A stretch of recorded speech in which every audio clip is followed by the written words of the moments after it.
की वो सच्ची कहानी सुनाने जा रहा हूँ जिसको सुनकर कई दिनों तक इस कहानी को आप भूल नहीं पाओगे। ये कहानी राजस्थान ही नहीं पूरे भारत में वर्णित प्रेम कहानियों में से सबसे अधिक प्रसिद्ध कहानी है। तो आप इस वीडियो में आखिर तक इस सच्ची कहानी में मेरे साथ बने रहिएगा और ये वो सच्ची कहानी है जो आपके शरीर में सिरहन पैदा कर सकती है।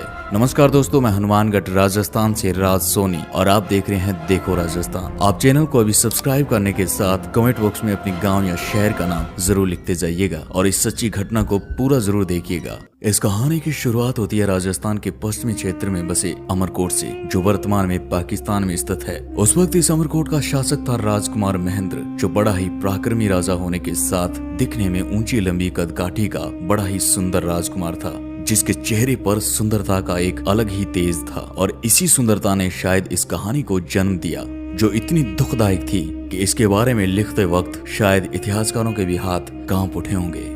दरअसल दोस्तों, एक दिन महेंद्र अपने बहनोई हमीर जडेजा, जो गुजरात का शासक था, उसके साथ शिकार पर जाता है। लेकिन आज महेंद्र ने ठान रखा था कि वो आज खरगोश का शिकार करेंगे। तो इस खरगोश की तलाश में महेंद्र और उसका बहनोई हमीर जडेजा निकल पड़ते हैं। वो अपने क्षेत्र में खरगोश की तलाश करते हैं, लेकिन उन्हें खरगोश कहीं पर भी नहीं मिलता है। लेकिन महेंद्र ने ठान रखा था, तो एक बार फिर वो खरगोश की तलाश में जुट जाते हैं, लेकिन खरगोश अब भी नहीं मिलता है। इसलिए वो खरगोश की तलाश करते करते अपने क्षेत्र से बहुत दूर निकल जाते हैं और राजस्थान के जैसलमेर तक पहुंच जाते हैं। तभी अचानक महेंद्र के बहनोई हमीर की नजर पड़ती है एक खरगोश पर, और महेंद्र जैसे ही उस खरगोश का शिकार करने वाला था कि अचानक ही खरगोश वहां से भाग पड़ता है और महेंद्र और हमीर खरगोश का पीछा करते अब पहुंच जाते हैं राजस्थान के जैसलमेर के लोदरवा के पास काक नदी पर, जहाँ वह खरगोश काक नदी में कूद जाता है और शिकार उन दोनों के हाथ से निकल जाता है। और अब महेंद्र और हमीर थक हार कर उस नदी के किनारे एक पेड़ के नीचे बैठ जाते हैं और अब अंधेरा भी होने लगा था।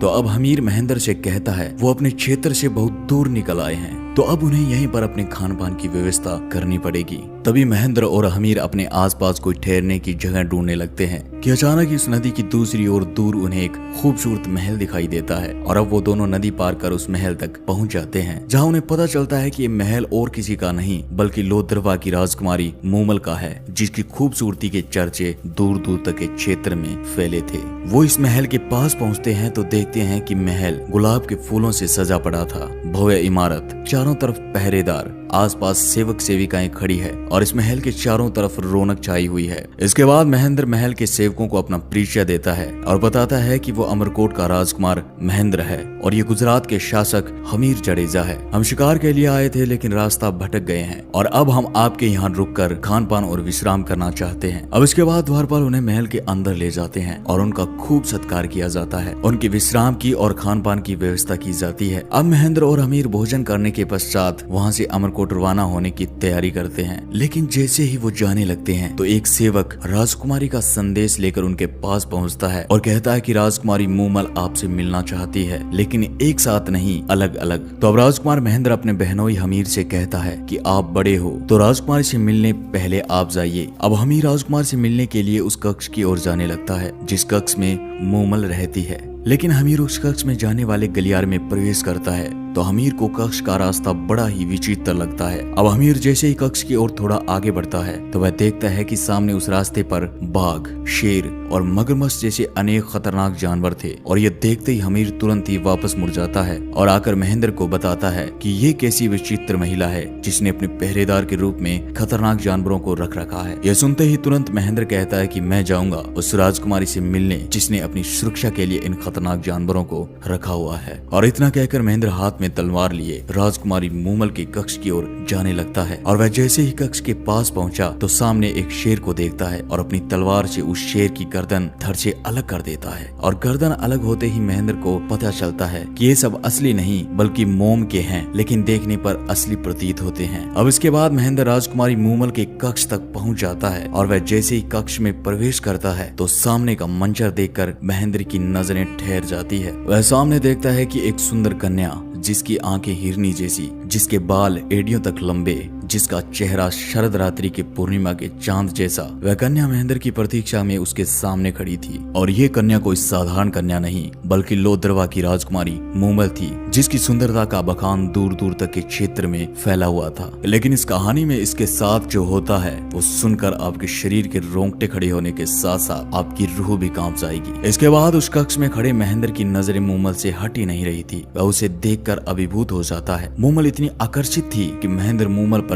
कायल हो जाता है और इधर मूमल भी इस ऊंचे कदकाठी के सुंदर नवयुवक को देखकर उससे आकर्षित हो जाती है और पहली ही मुलाकात में दोनों को आपस में प्रेम हो जाता है। अब इसके बाद मूमल और महेंद्र बातें करने लगते हैं और मूमल और महेंद्र बातों में इतना खो जाते हैं कि उन्हें पता ही नहीं चलता कि कब रात बीत गई। और अब अगली सुबह जब महेंद्र राजकुमारी मूमल से अमरकोट जाने की इजाजत मांगता है तो मूमल महेंद्र को रोकती है और मूमल ने महेंद्र के सामने अपने विवाह का प्रस्ताव रख देती है। और इतना सुनते ही महेंद्र कहता है कि वह इस प्रस्ताव को स्वीकार नहीं कर सकता है, क्योंकि महेंद्र के पहले से 6 रानियां हैं, लेकिन अब भी दोनों एक दूसरे से बिछड़ना नहीं चाहते थे। तो मूमल ने महेंद्र से कहा कि आप एक शर्त पर यहाँ से जा सकते हो और मूमल ने शर्त रखी कि आपको हर रोज मुझसे मिलने आना होगा। तो महेंद्र ने राजकुमारी मूमल की ये शर्त स्वीकार कर ली और इस शर्त को स्वीकार करके हमीर जडेजा के साथ अमरकोट के लिए रवाना हो जाता है। लेकिन अमरकोट आने के पश्चात महेंद्र को हर जगह राजकुमारी मूमल ही दिखाई दे रही थी, लेकिन उसे अंदर ही अंदर एक चिंता भी सता रही थी कि आखिर कैसे वह हर रोज इतने कम समय में अमरकोट से लोदरवा की 100 मील की दूरी तय करेगा। लेकिन उसने राजकुमारी मूमल को वचन दे दिया था तो वह उस वचन को भी नहीं तोड़ सकता था। और इसी चिंता के साथ वह पहुंच जाता है एक ऊंट पालक के पास और उससे कहता है कि क्या कोई ऐसा ऊंट है जो शाम ढलने के बाद उसे जैसलमेर लोदरवा पहुंचा दे और सुबह होने से पहले वापस अमरकोट छोड़ दे। इस बात पर ऊंट पालक राजकुमार महेंद्र को अपना सबसे तेज चलने वाला चीतल नामक ऊंट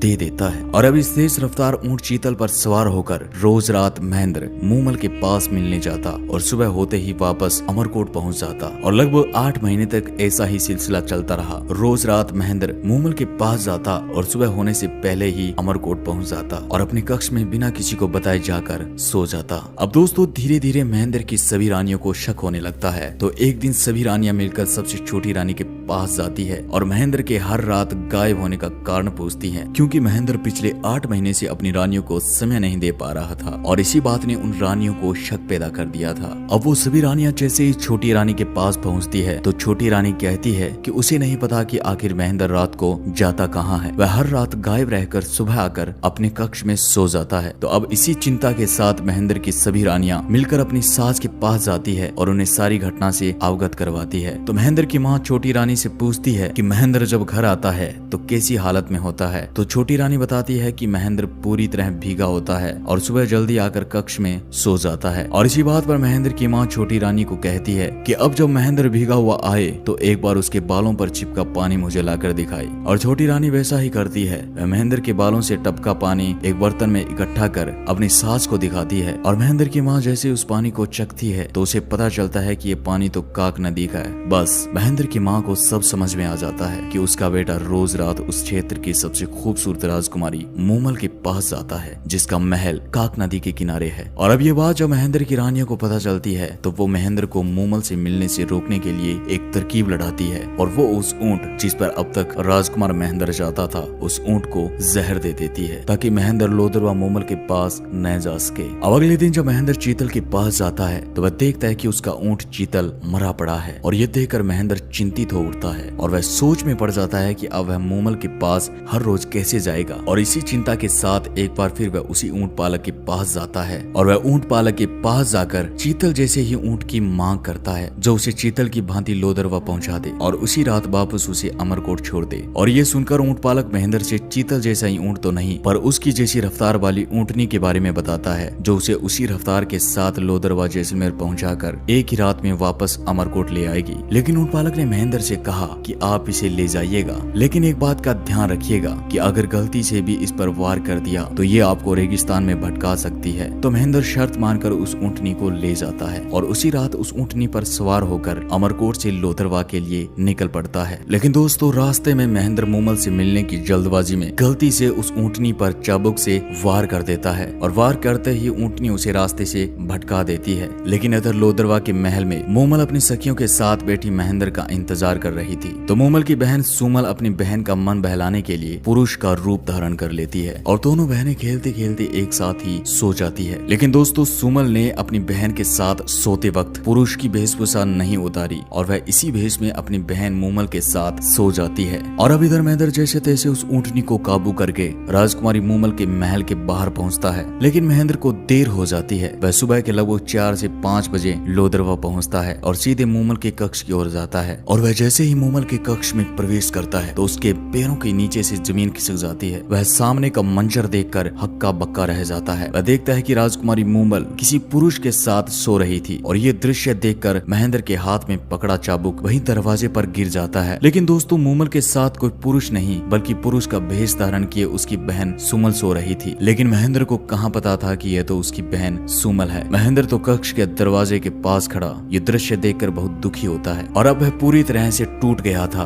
और तुरंत ही वह मूमल से बिना मुलाकात किए अमरकोट की ओर रवाना हो जाता है। अब सुबह जब मूमल उठती है तो वह अपने कक्ष के बाहर महेंद्र का चाबुक देखती है और अचानक चौंकती है कि रात को महेंद्र आया तो था लेकिन बिना मिले वापस कैसे चला गया। तो मूमल को लगा रात शायद महेंद्र सुमल को कोई गैर पुरुष समझ बैठा था जिस वजह से शायद वह नाराज होकर उससे मिले बगैर चला गया। और अब इधर अमरकोट पहुंचने के बाद महेंद्र के मन में मूमल के प्रति हीन भावना पैदा हो गई। वह अब जितना मूमल से प्रेम करता था उतनी ही नफरत करने लगा था और धीरे धीरे उसकी नफरत इतनी बढ़ गई कि महेंद्र ने अब ठान लिया कि वह अब कभी मूमल से नहीं मिलेगा। लेकिन दोस्तों आगे जो इनके साथ होता है वो बड़ा ही भयानक था, बड़ा ही दुखदायक था। अब इधर मूमल महेंद्र के इंतजार में महल के दरवाजे पर अपनी नजरें बिछाए महेंद्र का इंतजार करती। लेकिन महेंद्र उस दिन के बाद कभी भी लोथरवा नहीं पहुंचा और अपनी रानियों के साथ अमरकोट में समय व्यतीत करने लगा। अब धीरे धीरे समय बीतता है लेकिन अब भी मूमल लोथरवा में महेंद्र का इंतजार कर रही थी और मूमल की इसी चिंता के चलते उसकी खूबसूरती निढाल होती गई। अब बीच में कई बार मूमल ने राजकुमार महेंद्र को खत भेजे लेकिन ये खत कभी महेंद्र तक पहुंच ही नहीं पाए। ये खत महेंद्र की रानियों तक ही सीमित हो गए। अब काफी समय बीतने के पश्चात राजकुमारी मूमल के सब्र की सीमा टूट जाती है और इसी के चलते राजकुमारी मूमल अपने कुछ सेवकों के साथ लोथरवा से अमरकोट की ओर प्रस्थान करती है महेंद्र से मिलने के लिए।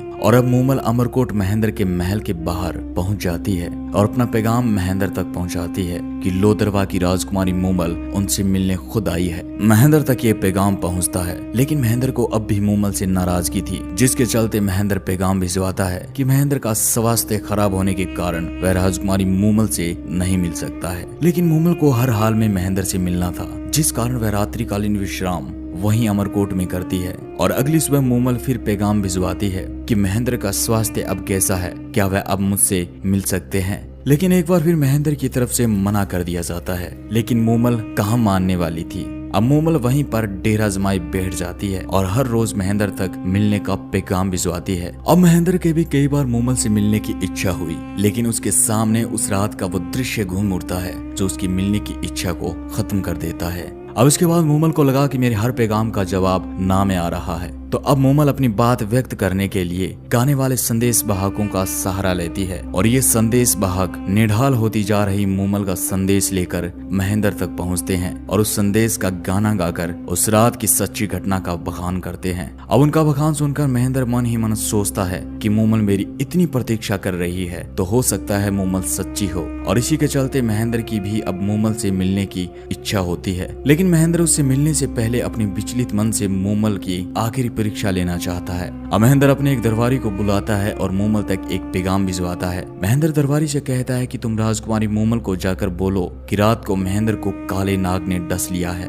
जिसके चलते महेंद्र की मृत्यु हो गई है। और अब अगली ही सुबह महेंद्र का दरबारी भागकर उस स्थान पर पहुंचता है जहां पर मूमल डेरा लगाए बैठी थी और दरबारी मूमल से रोते हुए कहता है कि बड़ी ही दुख भरी खबर है कि कल रात राजकुमार महेंद्र को काले नाग ने डस लिया है जिस कारण राजकुमार महेंद्र की मृत्यु हो गई। और जैसे ही ये शब्द राजकुमारी मूमल के कानों में पड़ते हैं वैसे ही लोथरवा की राजकुमारी मूमल जो अपनी खूबसूरती और हंसमुख स्वभाव के कारण पूरे क्षेत्र में प्रसिद्ध थी वह ये बात सुनते ही जमीन पर गिर जाती है और राजकुमारी मोमल को ये खबर सुनकर इतना बड़ा धक्का लगता है कि राजकुमारी मोमल वहीं पर अपने प्राण त्याग देती है। और दोस्तों ये बड़ा ही दुखदायक था और वहाँ आसपास खड़े लोगों के आंखों में आंसू आ जाते हैं। और इसके बाद जब महेंद्र तक ये खबर पहुंचती है कि राजकुमारी मोमल जो आपसे इतना प्रेम करती थी, उसको जब आपकी मौत की खबर लगी तो वहीं पर उसने अपने प्राण त्याग दिए। तो दोस्तों ये खबर सुनकर राजकुमार महेंद्र को भी सदमा लगता है कि उसकी एक परीक्षा के चलते उसको अपने प्राणों से भी ज्यादा चाहने वाली राजकुमारी मोमल ने अपने प्राण त्याग दिए।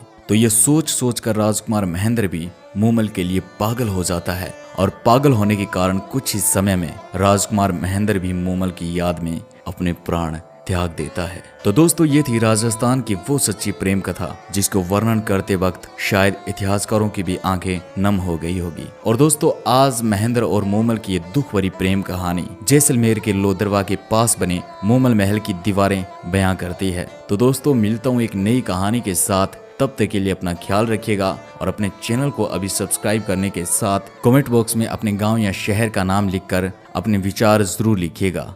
धन्यवाद।